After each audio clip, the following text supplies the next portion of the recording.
আলহামদুলিল্লাহ। আজকে আমার মুরগিগুলোকে ভিন্ন রকমের খাবার দিলাম।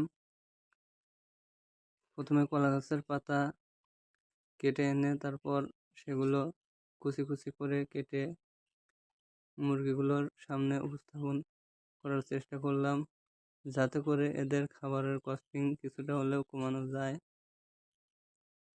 সেজন্য ভাবলাম আজকে দেখি প্রাকৃতিকভাবে কিছু ঘাস লতাপাতা খাইয়ে মুরগিগুলোকে রাখা যায় কিনা।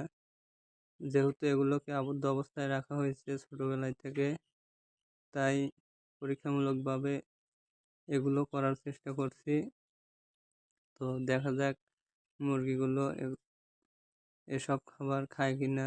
যদি এসব খাবার খায় তাহলে আমার বাড়ির আশেপাশে অনেক লতাপাতা ঘাস এগুলো আছে, সেগুলো খাইয়ে মুরগিগুলোকে খাবারের খরচ কিছুটা হলেও কমানো যাবে।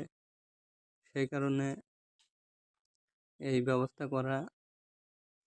প্রথমে কলা পাতাগুলোকে কেটে নিলাম, এরপর আমার হাতে বানানো বিভিন্ন উপাদান দিয়ে তৈরি করা এই খাবারগুলো এখানে ছিটিয়ে দিয়ে পানি দিয়ে ভালোভাবে মিক্সার করে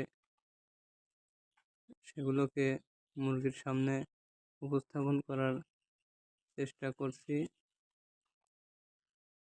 দেখা যাক এগুলো খায় কি না। যদি এগুলো খায় তাহলে নিয়মিত এগুলো দেওয়া যাবে। তো মুরগির সামনে এগুলো দেওয়ার পর দেখা যাচ্ছে মুরগিগুলো অনেক সুন্দরভাবে এগুলো খাচ্ছে।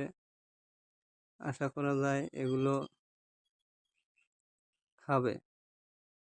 দেখতেই পাচ্ছেন মুরগিগুলো কত সুন্দরভাবে আমার হাতের উপর থেকে খাবারগুলো নিয়ে খাচ্ছে।